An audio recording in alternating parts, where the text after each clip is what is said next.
자, 이런 가운데 우크라이나가 핵을 쓰 미친 거 아니야? 우크라이나에서 핵 경고가 발생하고 있다고 하는데요. 자, 어떤 내용인지 먼저 기사부터 보겠습니다.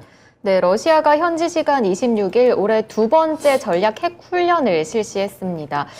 같은 날 푸틴 대통령은 저희도 전해드렸죠. 우크라이나의 더티밤 사용 계획을 인지하고 있다며 러시아 내 핵심 인프라를 중심으로 보안이 강화돼야 한다고 주문했는데요. 이런 가운데 핵 훈련을 실시한 겁니다. 기사를 이렇게 쓰면 러시아가 일방적으로 우크라이나를 조지기 위해서 핵을 쓴다고 생각하기가 쉬운데 이미 우크라이나가 먼저 핵폭탄을 쏜다 그랬어요. 이게 문제인 겁니다. 즉 러시아하고 지금 재래전으로 보나 포격전으로 보나 지금 열세에 밀리고 있단 말이야. 러시아 계속 드론으로 갖고 전기 기반 시설들, 그러니까 주로 발전소와 변전소들을 집중 폭격하고 있거든요. 그래서 반격이 필요한데 뭘로 그 러시아한테 큰 충격을 줄 거냐. 그래서 생각한 게 더티밤이라는 거예요. 더티밤이 뭐냐면 그냥 내관성 폭탄에다가 내관성 일반 화약 폭탄에다가 방사성 물질을 같이 집어넣어 갖고 이걸 터뜨리는 거예요. 그러니까 핵폭탄은 아니지만 그 후유증이 낙진 피해라든지 오염 피해가 핵폭탄처럼 나타날 수 있는 폭탄을 쓰겠다는 거거든. 그럼 러시아 입장에서 이게 터지면 20년, 30년 그 지역이 초토화된단 말이에요. 그럼 이걸 처맞고 러시아가 가만히 있겠습니까? 작사를 내겠죠. 그러면 실질적인 핵 사용 위협이 러시아 입장에서는 자위권 수단으로 지금 거론이 되고 있는 거예요.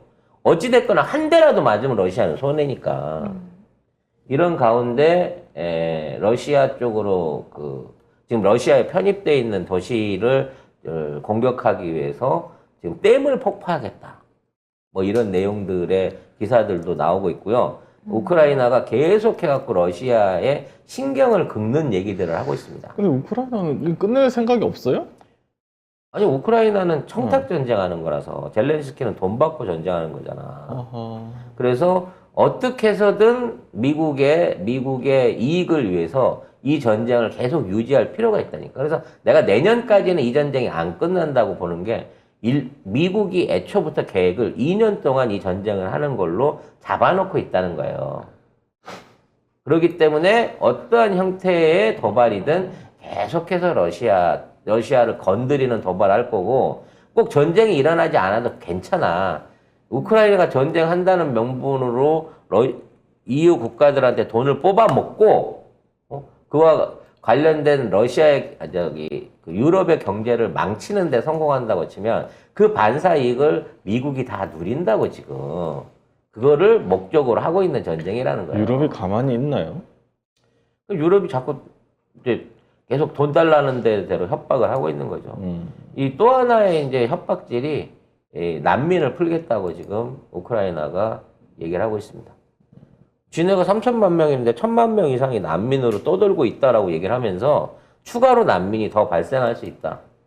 유럽으로 다 보내겠다. 이지랄을 하고 있는 거죠. 결국은 이게 다 정치 논리인 것 같습니다.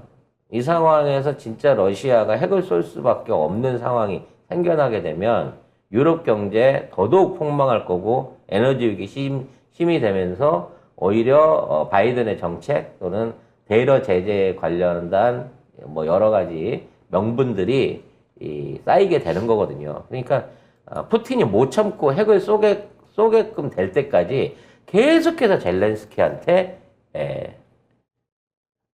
압박을 넣고 있는 거죠. 청탁을 넣고 있는 거죠. 젤렌스키가 개그맨 프로듀서 출신인데 지금 개인 자산이 4조 원이 넘는다. 공식 발표로만. 이런 얘기를 하고 있잖아요. 공식적으로 확인된 자산만 4조 원이에요. 식구들, 뭐, 처가들, 부모 자식들, 전부 외국에 보내놓고 있고, 정작 지금 젤렌스키는 우크라이나에 있는지 없는지도 모른다고 합니다. 행방이 모혈한 상황이라 그래요. 참수부대를 보내려고 해도 러시아가 어디 있는지를 몰라서 참수부대를 못 보낸다고 할 상황이니까. 결과적으로 이 전쟁에 이용당하는 우크라이나의 국민들과 이로 인한 모든 그 경제적 지원과 에너지 손실, 경제 위기를 고스란히 받고 있는 유럽만 불쌍해진다. 라는 부분인 거죠. 절대 안 끝납니다. 미국이 양이 찰 때까지. 언제 양이 차나요, 그러면? 뭐 인플레 가라앉고, 이 유럽이 갖고 있던 산업 시설들이나 자본들 미국으로 건너와서 어느 정도 미국 경제가 안정됐다라고 판단하기 전까지는 이렇게 꿀 빠는 전쟁을 안 할 수가 없는 거죠. 지들은 가스 팔고, 각종 전쟁 물자 팔고, 그 돈은 유럽이 다 내고, 더 비싼 가격에 팔면서 독점권 갖고 가면서 지금 미국은 최고의 호황이에요. 가스 팔아가지고. 그리고 중동 석유는 못 쓰게끔. 이게 이제 어떤 분이 저한테 그거 물어보시더라고. 왜 디젤 값이 휘발유 값보다 비싸요? 라고 물어보시거든. 일상적으로 우리가 지금 기억했을 때 항상 디젤은 20% 정도 쌌었어요. 근데 지금 있는 상황에서는 우리나라가 디젤이 부족 상황에 들어갔습니다.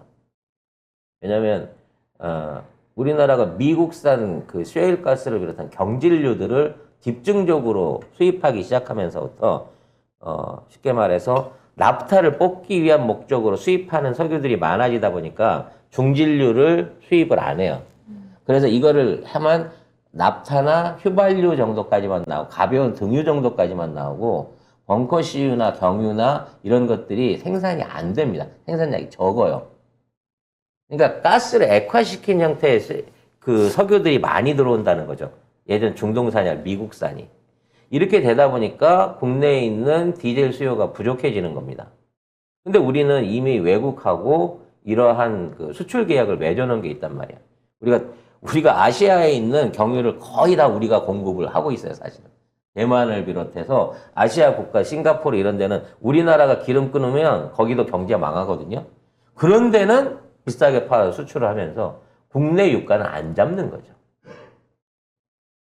그래서 어디까지 지금 이 나라의 정책의 실패를 이런 낱낱이 파야 될지 한도 끝도 없는 상황이에요, 현재로. 진짜 한도 끝도 없네요. 아이고. 오늘 회장이 되신 재용이 형이 차라리 국짐에 입당을 하셔가지고 대선 후보로 나오시는 게 어떨까? 한동훈이 나오는 것보다는 그게 오히려 우리나라 정치와 정제에 도움이 되지 않을까라고 하는 별난 생각을 해보게 되는 오늘 뉴스들이었습니다. 그 생각은 입 밖에 꺼내지 말지 그랬어요. 근데 왠지 모르게 출마할 것 같아요. 아니요. 안 하죠. 10만 원 빵? 이거는 아이 또 왜 여기 근데 안 넣으면 똑같아. 내기를. 도박장으로 만들어 맨날. 아니 나는 자꾸 그래도 걸시고. 모가지는 안 걸잖아. 내가 송작가 TV 새오직을 내놓은 난 이런 짓은 안 해. 난 책임감 있는 사람이야. 차라리 내놔. 새우직을 걸라고. 그거 괜찮네. 오늘 방송 여기서 정리하도록 하고요.